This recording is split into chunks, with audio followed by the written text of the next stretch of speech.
Welcome to Three and Out with Jason and Kevin. I am Jason. That is Kevin. Some big changes for us here. So we are still brought to you by CincyJungle.com, SB Nation, Cincinnati Bengals site. We are still on the Orange and Black Insider.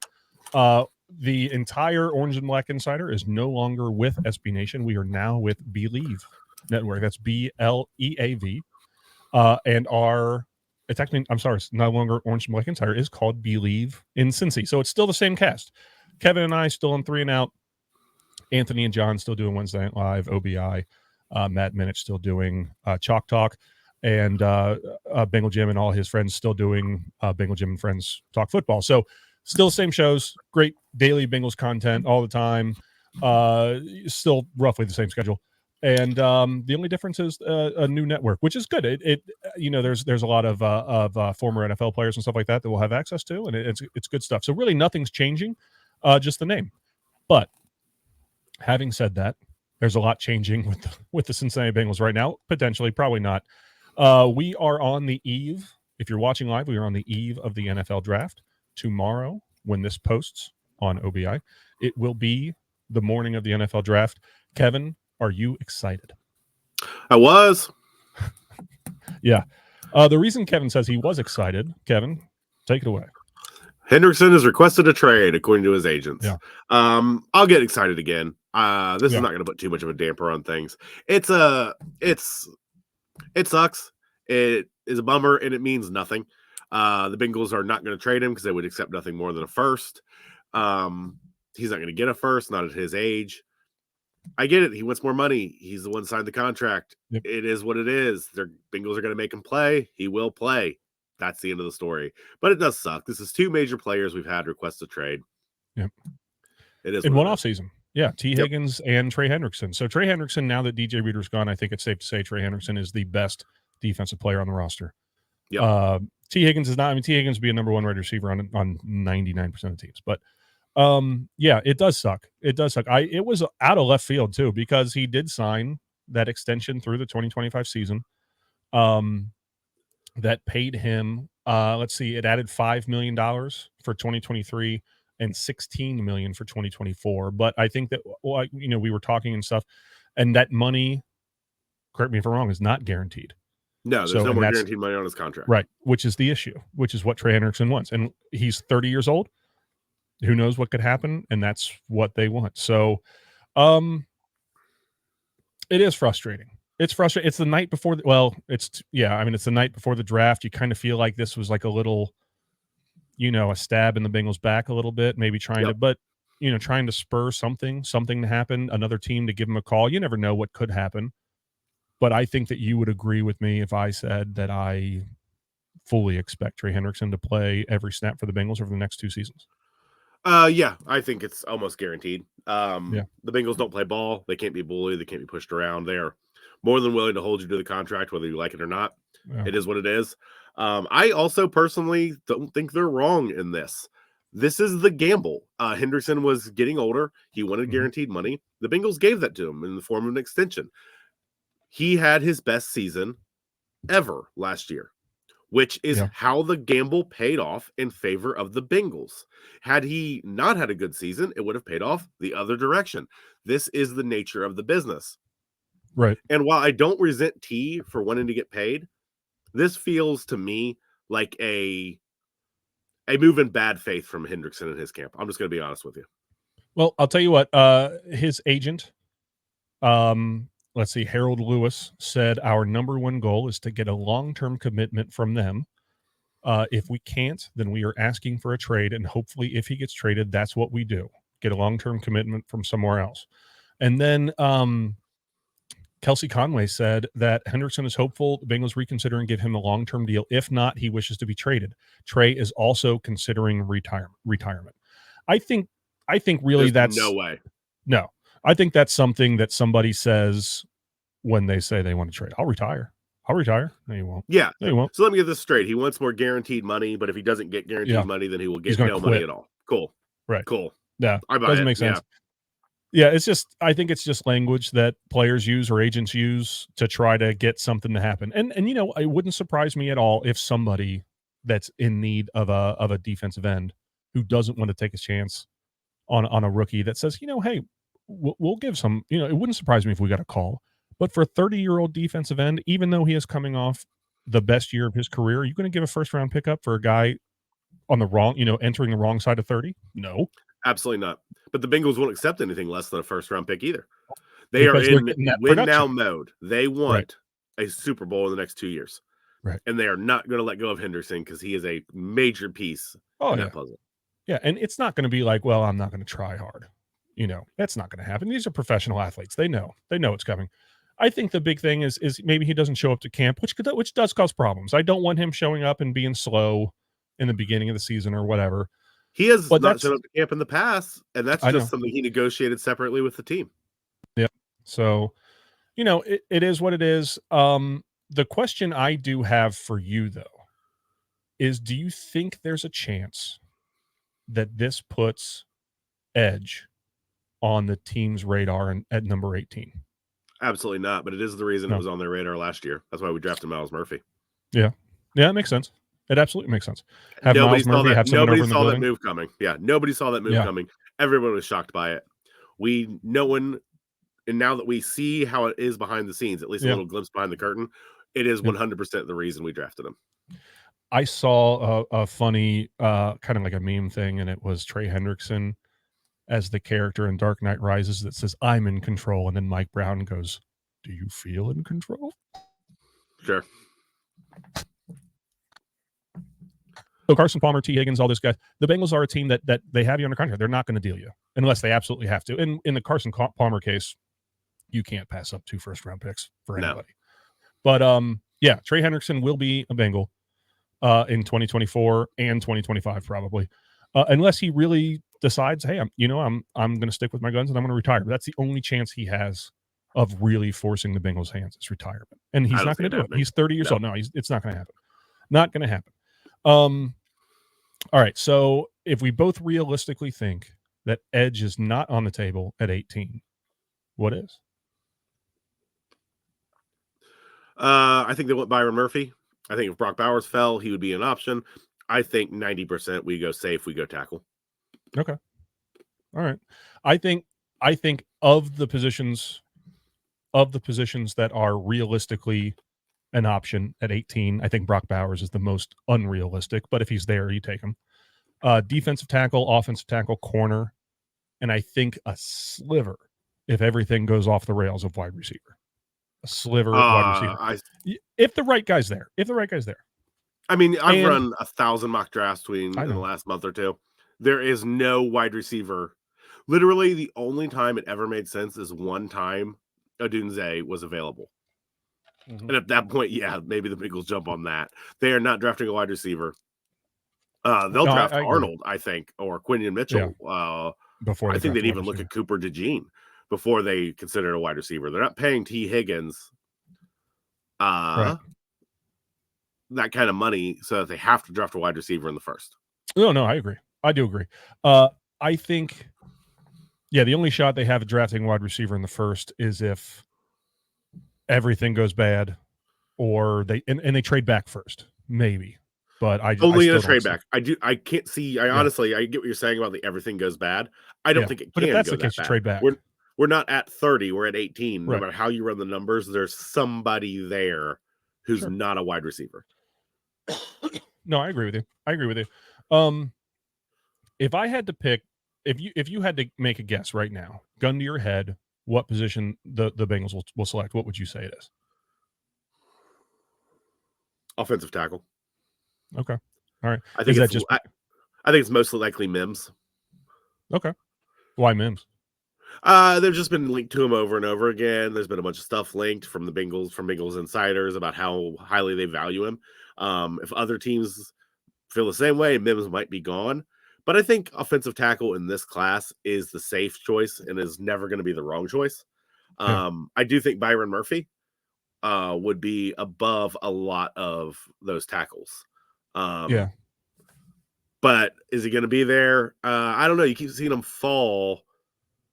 But, I mean, I don't know. I do feel like the media hasn't quite caught up to the idea that interior pass rushing is a pretty big deal these days in the NFL. Right. And starting to be reflected even in the way guards and centers are getting paid. Oh, Sure. So I kind of think he's being undervalued in the media landscape, and I do think there's a above average chance that Byron Murphy is gone by the time he gets done. I agree. I think there's an above average chance that Byron Murphy is gone. If Johnny Newton is there and Byron Murphy is not, would you take Johnny Newton or would you rather have an offensive tackle? I would take Johnny Newton. I don't think the Bengals would. The recent 30-30, the recent 30 top 30 visit that got leaked or whatever, kind of shifted me in a different direction where maybe they are more interested in him than I thought. But I can't discount everything up to that where there was just no smoke about it. It seems like they really didn't care for him. I kind of think maybe he is a last ditch option where kind of what you were talking about, worst case scenario, or even maybe in a trade back scenario. I wonder if they didn't get that visit strictly on the idea that, like, how many times have we seen Newton fall out of the top 20, top 30 even, and maybe even be available in the second? That visit might have been for a trade up scenario or a trade back scenario. Sure.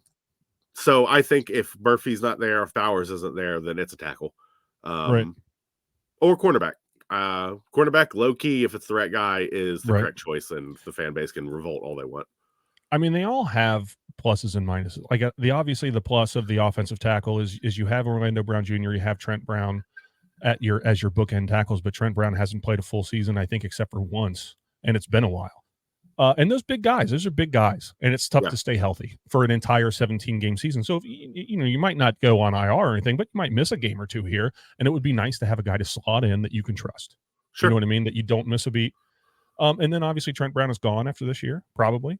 I mean, yes, he's gone. So then you have a guy in to step in. You don't have to worry about the draft. You don't have to worry about spending money in free agency at an expensive position. You just have a guy there. Sure. It makes total sense. And with a draft class this deep, there's going to be somebody there. There will be an offensive tackle worthy of 18 at 18. That's not a doubt. It will happen. Whether it's Mims, Latham, Fuaga, somebody will be available.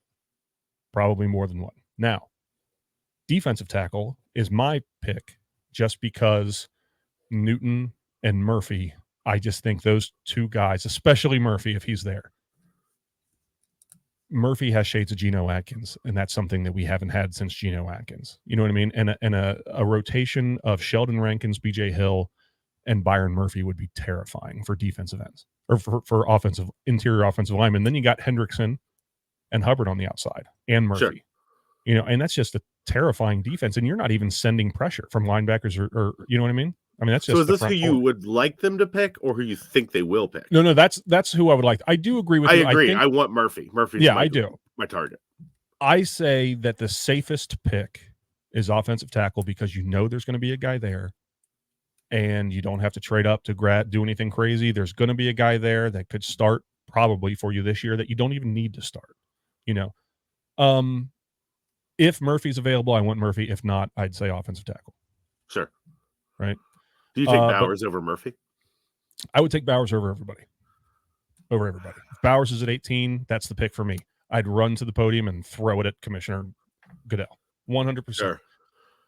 And the reason is because this year, so here's my thinking. If you take Bowers at 18, I'm not going to say Higgins is expendable at that point because Higgins is never going to be expendable, but you could trade him at that point. And you have Bowers, who could be a number 2 receiver. So much talent. But if you get Bowers at 18, I mean, you're locked up at one of the most talented guys to come out of college to play that position for however long, You got a top-tier quarterback throwing him the ball. You got Jamar Chase there. I mean, what do you need other than Chase, Bowers, and Burrow? You know what I mean? Realistically, that's more than 90% of teams have. Sure. And I'm kind of torn back and forth on Bowers versus Murphy. It's a good position to be in, right? It's a good problem to have. One I don't expect we will have. Although everybody's really down on the idea that Bowers is going to fall to us. I agree. It's not likely. It's very possible. Maybe only 10, 15%. But there's debates even within the Bengals fan community about, if Bowers is there, do you take him? Because of the value, because of the tight end value. It is what it is, especially considering he's a little light. He's a little on the smaller inside for a tight end. So because of that, he could fall to us. Yeah.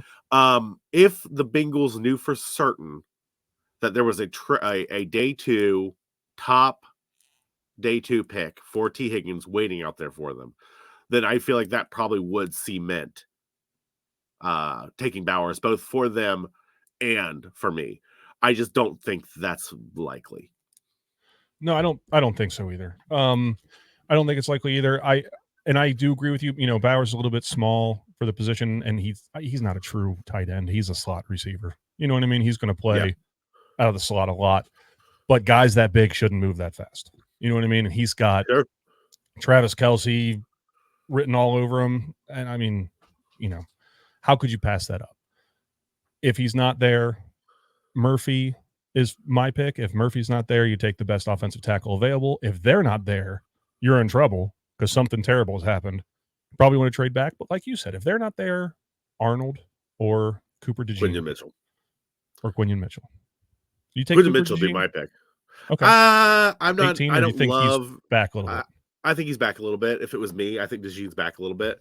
I think they would be happy with Arnold. I think they'd be really happy with Quinyon Mitchell. Yeah. That dude has future Hall of Famer written all over him, dude. Okay. No, I totally agree. I'm excited, man. I'm excited. There's a lot of great stuff. They have, you know, the 18th overall pick, they have 49, and then they have 80 and 97. So it's going to be a busy just the first 2 days. Yep. And I don't know, you know, that extra 3rd round pick, it wouldn't surprise me if they want to move up a little bit in the second, you know, something like that, package those picks together. I don't know. I mean, it's not a typical Bengals move, you know, moving around in the draft, especially up. I've seen them move back 1,000 times. Don't really see them move up. I do think they're kind of fishing for move-up opportunities. Multiple times in the media the last week or two, they have hinted that, like, oh, if your guy's there, you'd be stupid not to go up and get him, like that kind of talk. I absolutely do think that's, you know, just that general laying the foundation kind of stuff for, you know, all teams up there. They may want to talk to them. They may end up wanting to negotiate a trade. I still would be surprised. But the Bengals have always kind of had a weird mentality with their picks. I think that additional 3rd round pick, I do think that they view it as a bonus pick, and it wouldn't overly surprise me if they used it as such in order to move up, maybe into the 1st round or something along those lines. But who knows, man? Yeah. It'll probably just be business as usual. Package that extra 3rd round pick up with a 2nd, you know, move up to the 3rd, something. Can you imagine taking Byron Murphy at 18 and packaging 97 and 49 and moving up into the end of the 1st and taking Mims? Or I think the reverse would be more likely, where it'd be Mims at 18 and then Newton at the. I think that would be, you know what I mean? Where like they grab their guy. Don't rain on my parade, man. I don't feel like that's raining on your parade. I feel like that's it's roughly equivalent. Improving. I just don't expect Mims to be there, but I think Newton absolutely could be wildly. I don't get it, but everybody's pretty down on him. I guess the testing and the medicals is just a little more nerve-wracking than it is for like more casual fans. But I have suspect that's the reason they had their 30 visit with him, was just doing their homework about like, hey, you know, if it comes down to it, we get our guy, we get Mims, we get Fuaga, whoever. And then Newton's still there, you know, into like 28, 29, whatever, maybe beginning of the 2nd round pick. Yep. Maybe he's worth going and getting. And then the great part about that scenario is you walk into Saturday, day 3 of the draft, and you have the same amount of picks that you should have had. You're not losing a pick. You know what I mean? You just took that extra pick. You still had 3 picks in 3 rounds. It works out great. You know what I mean? And then on Saturday, they have 2 6th round picks, 2 7th round picks. Same deal. You know, it's different on day 3. There's a lot of teams that move around on day 3, up and back. You know, package stuff together. It's pretty cheap to move around on day 3. Yeah. Nobody's really all that married to any. Yeah. There are a lot of compensatory picks and a lot of the oh my gosh. I just totally lost the word when you trade a pick, like, oh, you know, if he starts 9 games, we'll give you a 6th. But if he doesn't, you know what I'm talking about. Yeah, sure. Yes. I'll give you a conditional pick. Conditional. A lot of conditional picks on day 3. So it's an exciting weekend coming up. I think the last bit of this to talk about is, do you think that the Bengals are going to, we've been talking over and over again about this concept that the Bengals are not going to trade Hendrickson. They're not going to trade T. And the reason they're not Right. going to do that is because they consider themselves to be in the Super Bowl window now. Yep. With that logic, do you think that will weigh into their draft picks? For example, Fuonga, which I found out today, Fuonga is the correct way to pronounce it. I guess Samoan names, that N is implied with the G. No idea, but just trying to be respectful. Fuonga could compete at guard right away. Mitchell or Arnold as a cornerback would almost certainly would win starting snaps within the first 6 to 8 games, if not due to injury, end up playing the majority of starting snaps, as opposed to a Mims or a Murphy who might not contribute heavily in year one. It's kind of weird because I would consider Mims and Murphy to be the superior talents in that equation.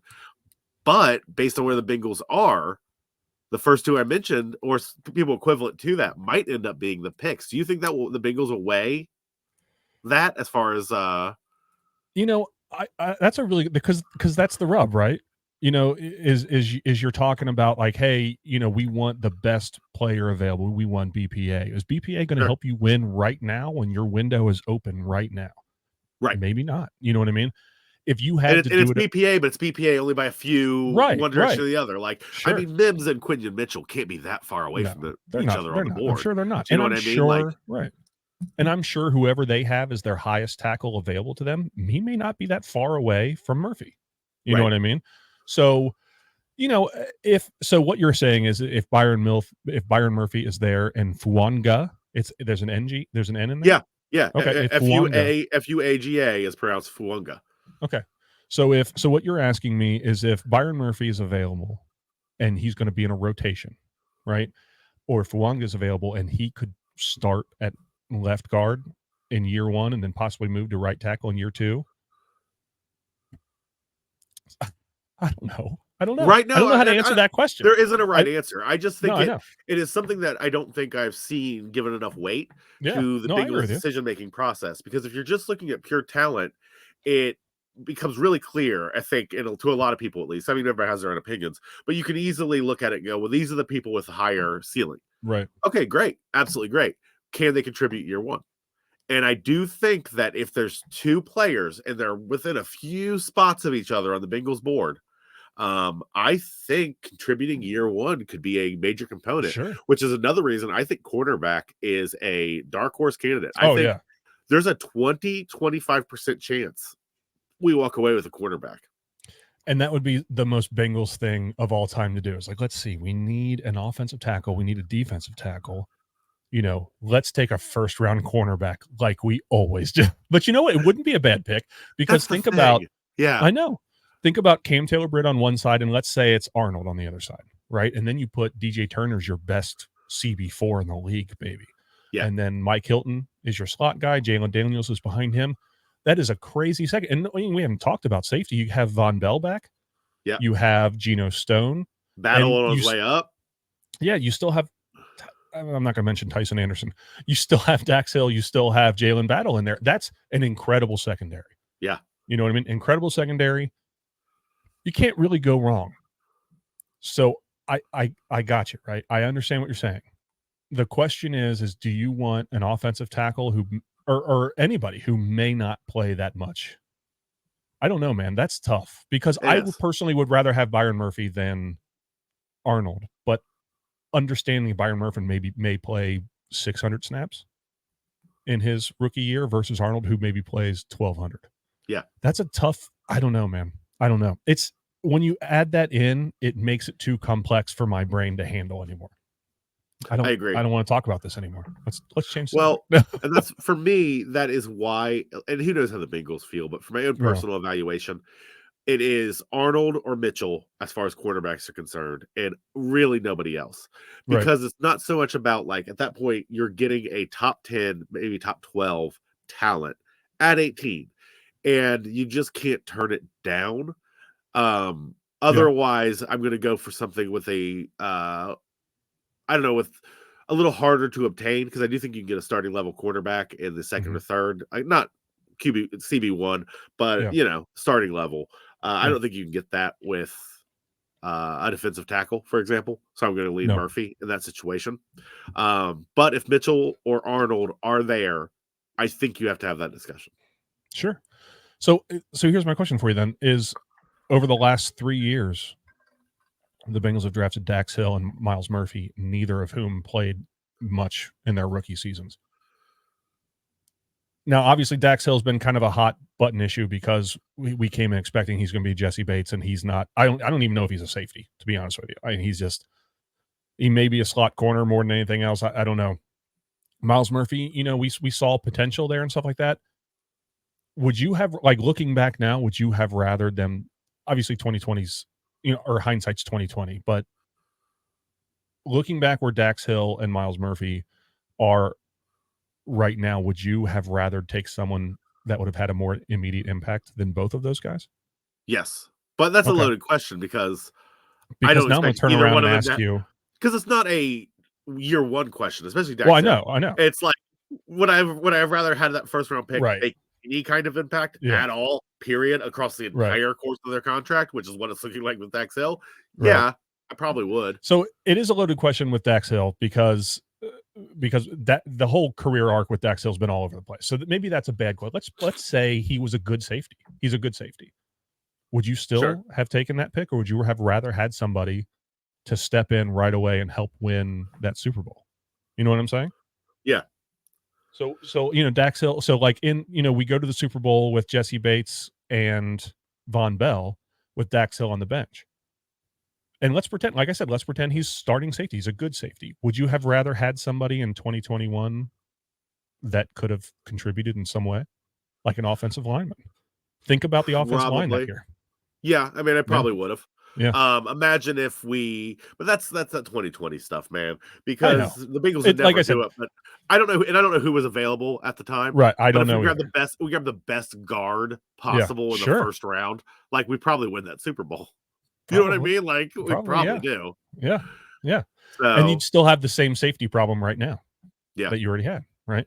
So does that answer our question about positional value with the first round pick? If you know what I'm saying, like if they're not going to play very much, should they be off the board? Like if Byron Murphy is not going to play very much because BJ Hill and Sheldon Rankins are there, should we take someone who's going to be on the field more often based on that conversation we just had about Dax Hill? The position is different. Right, the position, defensive tackle is a rotational position anyway. That's what it is, right? Right. So I do think that to me at least, I do think that if we're keeping T. Higgins and we're keeping Hendrickson and we're doing it against their will, so that, I mean, it is what it is, so that we can win a Super Bowl, then if that's the mentality, let's do that then. You know what I mean? Let's go win a Super Bowl. Let's go do that. And to me, that does mean that maybe you need to consider somebody like Fuanga over Mims. I think Mims has a higher ceiling, but Fuanga can contribute year one. Maybe you do consider somebody like a cornerback on Myles Murphy, where D-techs are rotational, or that cornerback's absolutely going to get play. Maybe it moves people like Mims down, or even about half these people I don't think can play guard. Maybe they are actually undervalued for that reason, and I don't think that's. I mean, it's a good question. I don't think that's the wrong way to look at it. I know I'd be excited if they drafted Fuanga. There's 1,000 different ways to look at the first round, and you're not wrong. Any of them. Like everyone, the only person who's wrong is like, I think I want to take a quarterback for the Bengals in the first round. No, they don't. Sure. But like there's a bunch of offensive tackle, defensive tackle. This is the draft I'm looking at where there's more possibilities in the first round than any. I mean, I'll say that next year too, probably. There's more options in the first round than I can remember there being, corner, offensive tackle, defensive tackle, whatever else. So, but the Trey Hendrickson thing today threw a little wrench in things, I think. It did. It did. So, I don't know if the Bengals were as blindsided by the news as we were, because it's obvious that things have been going around in the past. And, you wonder if his agent had reached out to the Bengals and said, hey, we're going to do this. We're going to make this public today. But it definitely was a shock to me. So, you got anything else, man? Nope, that's it. All right. Well, Again, we are now a part of Believe in Cincy, no longer Orange and Black Insider, but we are still brought to you by Cincy Jungle, SB Nation, Cincinnati Bengals website, and Eastgate Smiles Dental Care. Again, it's us talking football, Bengal Gym and Friends, OBI, Chalk Talk, a lot of great stuff. Check it out. We'll have all the more information on Believe in Cincy as we get. We're kind of winging it here. As of right now, we are just on YouTube, but our RSS right. feed will be updated. So if you're listening to this on podcasts, it will not update on its own. You'll have to go search for the new RS feed. It's Believe in Cincy, BLEAV in Cincy. That should be updated here very shortly. Yep, it will be updated. We're very excited about it. I'm excited about the draft. Kevin, final thoughts. Go. Who's it going to be? 18. With number 18 overall pick, the Cincinnati Bengals select Georgia tackle Maurice Mims. All right. Yep. I'm going to go with number 18 overall pick, Cincinnati Bengals select Myles Murphy. Byron Murphy. Not Myles Murphy. Byron Murphy. Although there is a Myles Murphy in this draft. I think we need to get him just for the hilarity of it. We need to get both. Byron Murphy, Myles Murphy, and Myles Murphy. That's what we need. Yeah, we need the Murphy twins. Yep, the Murphys. All right. Thank you very much for joining us. Kevin, good night. Who day?